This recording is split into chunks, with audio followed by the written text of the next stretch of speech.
warahmatullahi wabarakatuh. Selamat pagi adik-adik semuanya. Apa kabar hari ini? Semoga kita semua selalu dalam keadaan sehat walafiat. Amin. Baik adik-adik, sebelum kita mulai belajar pada hari ini, alangkah baiknya kita berdoa terlebih dahulu. Untuk itu mari sikap disempurnakan.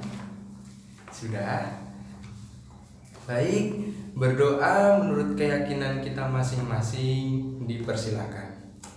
Bismillahirrahmanirrahim. Alhamdulillah. Adik-adik, ada yang sudah tahu hari ini kita akan belajar tentang apa? Ya, benar sekali ya. Hari ini kita akan belajar tentang letak geografis Indonesia. Nah, adik-adik sudah membawa printout yang kakak kasih ya? Semua sudah bawa ya? Baik, kita akan belajar dari bahan ini ya. Nah, adik-adik, alangkah baiknya kita mengetahui terlebih dahulu apa itu letak geografis Indonesia atau geografis ya, adik-adik. Nah, di sini kakak akan sedikit menjelaskan. Dan di depan adik-adik sekalian ini kakak sudah menyiapkan sedikit poin-poinnya yang ada di printout yang sudah kakak kasih. Nah, pengertian letak geografis Indonesia itu sendiri yaitu letak geografis adalah letak suatu daerah dilihat dari kenyataannya di bumi atau posisi daerah itu pada bola bumi dibandingkan dengan posisi daerah lain. Begitu ya adik-adik. Jadi letak geografis ditentukan pula oleh segi astronomis, geologis, fisiologis, dan sosial budaya. Nah, adik-adik bisa adik-adik lihat di sini. Di sini ada poin 1, kita namakan poin 1 begitu ya. Ada wilayah Indonesia dalam kurung strategis, kemudian keuntungan, hubungan posisi geografis terhadap musim di sini artinya musim di Indonesia ya, di negara kita. Kemudian ada sebaran flora dan fauna, dan yang terakhir itu ada sebaran jenis tanah. Nah, mesti kakak yakin adik-adik di sini mengalami suatu kebingungan. Apa sih kak yang dimaksud dengan poin-poin di depan itu? Nah, jadi begini adik-adik. Di Indonesia sendiri itu benar di sini. Wilayah Indonesia itu sangat strategis. Karena apa? Kok bisa dibilang sangat strategis? Nah, letak Indonesia itu berada di antara 2 benua dan 2 samudra. Nah, ini ya, kakak tulis di sini ya, adik-adik. 2 benua dan 2 samudra. Nah, kemudian benuanya apa saja, Kak? Adik-adik bisa lihat di sini. Ada benua Asia. Ini benua Asia dan benua apa adik-adik? Australia. Nah, letak strategisnya itu terdapat di dalam 2 benua ini, yaitu benua Asia dan benua Australia. Kemudian 2 samudra itu samudra apa saja, Kak? Nah, ini adik-adik. Ada samudra, coba dilihat. Samudra Hindia ya, kakak singkat dengan S. Hindia dan samudra Pasifik. Nah, seperti ini. Nah, kemudian dengan adanya letak geografis ini kan memberikan wilayah Indonesia itu terletak di letak yang sangat strategis, wilayah yang sangat strategis, dan memberikan suatu keuntungan. Nah, adik-adik harus bisa dipahami ya, dengan adanya letak geografis ini memberikan wilayah negara Indonesia itu memiliki suatu keuntungan. Nah, keuntungannya apa saja? Nah, ini adik-adik ya. Dengan adanya letak geografis itu, Indonesia sebagai titik persilangan kegiatan perekonomian dunia antara perdagangan negara-negara industri dan negara-negara yang sedang berkembang, misalnya Jepang, Korea, dan RRC. Kemudian ada di negara Asia sendiri, kemudian negara Eropa itu juga ada. Baik adik-adik, kemudian ini kakak tulis ya di sini keuntungannya. Tadi ada ini terdapat lalu lintas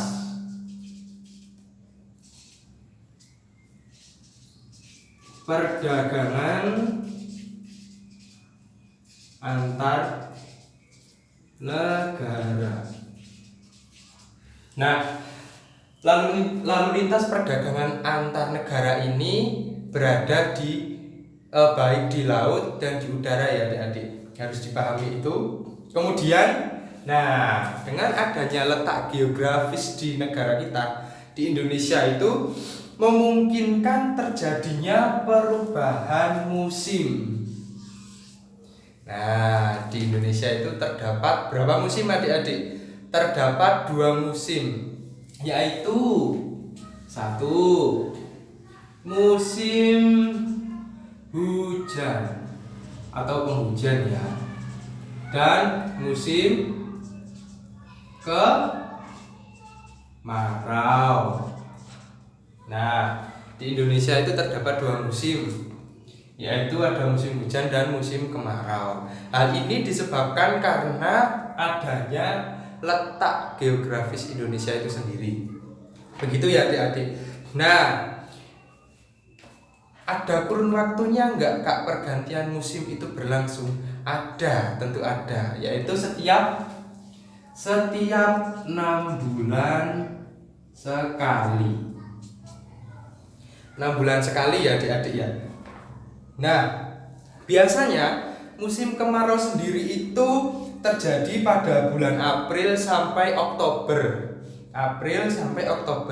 Dan kemudian musim hujannya itu dari bulan Oktober sampai April.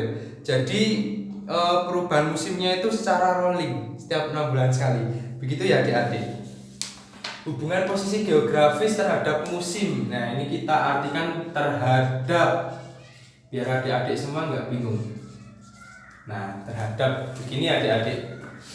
Nah, kemudian di bawahnya ada poin sebaran flora dan fauna. Nah, jadi adik-adik, di Indonesia ini, negara kita ini merupakan negara yang sangat kaya. Jangan apa ya? Jangan diraukan lagi kekayaannya ya. Nah, dengan adanya letak geografis itu, maka ada terjadinya persebaran flora dan fauna. Nah, persebaran flora dan fauna sendiri di Indonesia itu terbagi menjadi 3, yaitu Indonesia bagian barat, kemudian Indonesia bagian tengah, dan Indonesia bagian timur. Nah, ketiga bagian ini dipisahkan oleh garis apa? Garis Wallace dan garis Weber. Garis Wallace memisahkan Indonesia bagian barat dan tengah, sedangkan garis Weber memisahkan Indonesia tengah dengan timur. Nah, untuk itu kita akan lebih perdalam lagi sebaran flora dan faunanya. Adik-adik bisa lihat di printout yang sudah kakak kasih ya. Nah, ini adik-adik, untuk flora di wilayah bagian barat, untuk flora itu tumbuhan ya adik-adik. Di bagian barat itu contohnya flora bagian barat. Itu di sini meliputi ada tanaman lumut, paku, jamur, begitu ya adik-adik. Ada lumut, paku, jamur, dan sebagainya. Adik-adik bisa lihat di sini. Nah, kemudian untuk faunanya di bagian fauna di bagian barat itu ada seperti reptil, mamalia, burung, dan ikan. Namun jenisnya hewan ini berbeda-beda, adik-adik. Karena kan dia otomatis menyesuaikan iklim atau suhu. Meskipun di bagian tengah itu juga ada mamalia. Nah, ini sebagian saja ya yang kakak tulis ya, adik-adik. Fauna bagian barat itu ada reptil, mamalia, burung, dan sebagainya. Adik-adik bisa lebih lengkap dilihat atau disimak di printout yang sudah kakak kasih ya. Nah, di sini kakak hanya menjelaskan saja. Kemudian di Indonesia bagian tengah atau peralihan ya adik-adik. Kan kalau bagian tengah itu otomatis tengah-tengah antara barat dan timur. Nah, untuk floranya sendiri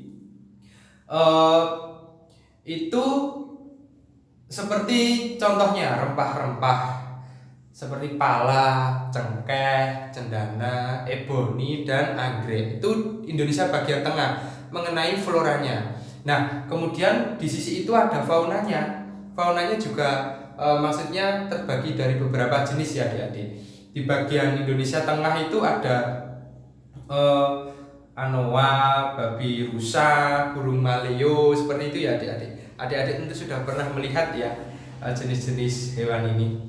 Dan kemudian yang terakhir itu sebaran flora dan fauna di Indonesia bagian timur. Nah, di bagian timur itu untuk floranya, untuk tumbuhannya itu ada pohon sagu dan pohon nipah. Kemudian ada pula pohon atau tanaman apa ya? Sebenarnya tuh di wilayah timur itu banyak sekali yang namanya tumbuhan atau tumbuhan buah matoa itulah adik-adik. Nah, meskipun di bagian tengah juga ada, namun persebaran yang sangat banyak itu terdapat di Indonesia bagian timur. Seperti itu ya adik-adik. Nah, adik-adik sudah paham sampai materi ini, sebaran flora dan fauna. Semoga paham ya adik-adik semuanya. Di printout sudah sangat lengkap. Nanti bisa adik-adik untuk belajar sendiri di rumah. Nah, kemudian yang terakhir tentu dengan adanya letak geografis Indonesia itu berpengaruh terhadap persebaran jenis tanah dan beberapa pemanfaatannya di Indonesia. Nah, tanah, ini pengertian tanah dulu. Tanah adalah kumpulan benda alam di permukaan bumi yang tersusun dalam horizon-horizon dan terdiri dari campuran bahan mineral, bahan organik, air, serta udara yang berfungsi sebagai media tumbuhnya suatu tanaman. Tanaman apa saja ya adik-adik? Nah, mari dibalik. Nah, ini kita masuk ke jenis tanah di Indonesia, persebaran dan manfaatnya adik-adik. Nah, di sini di Indonesia itu ada beberapa jenis tanah. Yang pertama itu ada tanah humus. Tanah humus. Nah, tanah humus sendiri adalah tanah hasil pelapukan tumbuh-tumbuhan atau dari bahan organik. Ciri-cirinya itu warnanya kehitaman, sifatnya sangat subur dan cocok untuk lahan pertanian. Persebarannya sendiri itu terdapat di Pulau Sumatera, Kalimantan, Sulawesi, dan Papua. Begitu ya adik-adik. Nah, manfaat dari tanah humus sendiri itu yang pertama ada dapat meningkatkan kandungan air dalam tanah. Kemudian meningkatkan fotokimia dekomposisi pestisida atau senyawa organik. Nah, gitu ya. Kemudian tadi kan ada tanah humus.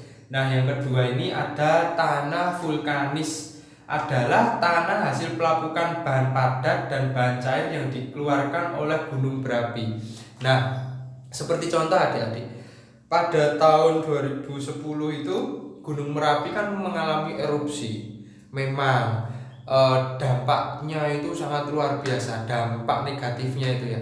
Yang pertama, merusak kawasan lingkungan warga sekitar. Kemudian banyak sekali ya adik-adik kekurangannya, dampak negatifnya itu.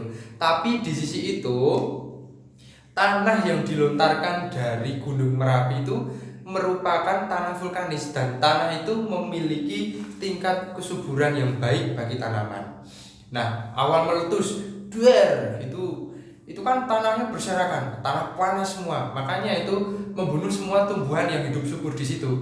Namun selang beberapa bulan itu, setelah terjadinya endapan tanah di sekitar tumbuh-tumbuhan yang sudah mati itu tadi, itu akan memberi kesuburan tersendiri bagi tanaman-tanaman di sekitarnya. Nah, begitu adik-adik. Nah, di Pulau Jawa, Sumatera, Bali itu semua intinya yang berhubungan atau yang berdekatan dengan gunung itu pasti di sekitarnya ada tanah vulkanis. Begitu ya adik-adik. Kemudian yang ketiga ada tanah potsol, terjadi karena keadaan temperatur dan curah hujan yang tinggi sehingga sifatnya mudah basah. Ciri-cirinya, nah simak adik-adik. Ciri-cirinya yaitu warnanya kuning keabu-abuan dan cocok untuk kegiatan perkebunan. Jenis tanah potsol ini banyak ditemukan di daerah pegunungan, namun pegunungan yang tinggi. Nah, manfaatnya itu ya seperti sangat mudah ditanami palawija. Seperti itu ya adik-adik. Kemudian ada tanah pasir. Nah, pengertiannya sendiri itu tanah pasir adalah hasil pelapukan batuan beku dan sedimen serta tidak berstruktur. Jadi gimana ya, struktur tanahnya itu abstrak gitu adik-adik. Nah, tanah pasir ini kurang baik untuk pertanian karena sedikit mengandung organisme. Kemudian tanah ini banyak ditemukan di pantai barat Sumatera Barat, Jawa Timur, dan Sulawesi. Nah, untuk manfaatnya sendiri tetap ada adik-adik. Biasanya untuk campuran sebagai bahan bangunan, kemudian untuk campuran membuat batako, kemudian membuat suatu kerajinan. Begitu ya adik-adik. Nah, demikian adik-adik tadi sedikit bahasan materi mengenai letak geografis. Nah, kemudian di sini ada gambar peta ya adik-adik. Peta Indonesia negara kita kurang lebih seperti ini. Mohon maaf kalau gambarnya agak sedikit melenceng. Nah, pada kali ini dalam peta ini kakak akan menunjukkan mengenai ini adik-adik, garis silang antara benua dan samudra. Nah, coba adik-adik perhatikan. Garis silangnya yaitu, mohon maaf kakak coret ya, ini buat kita belajar. Nah, kita silang terlebih dahulu adik-adik. Seret seperti ini. Nah, kelihatan ya adik-adik. Nah, di atas di sebelah sini itu, ini adik-adik, ini merupakan benua Asia. Kemudian yang di bawah yaitu benua Australia. Pintar. Nah, kakak singkat ya, Australia. Nah, demikian ini merupakan benua Asia dan benua Australia. Kemudian letak samudra India dan Pasifiknya di mana, Kak? Nah, ini adik-adik. Samudra Indianya itu kita silang di sini. Seret. Nah, yang atas ini Samudra Pasifik dan yang di bawah Samudra Hindia. Pintar sekali. Nah, demikian ini letak garis silang yang berada di letak geografis Indonesia. Demikian adik-adik, semoga belajar hari ini apa yang kakak sampaikan mudah dipahami adik-adik semua, dan tentunya menambah wawasan adik-adik semua. Akhir kata dari kakak, wassalamualaikum warahmatullahi wabarakatuh.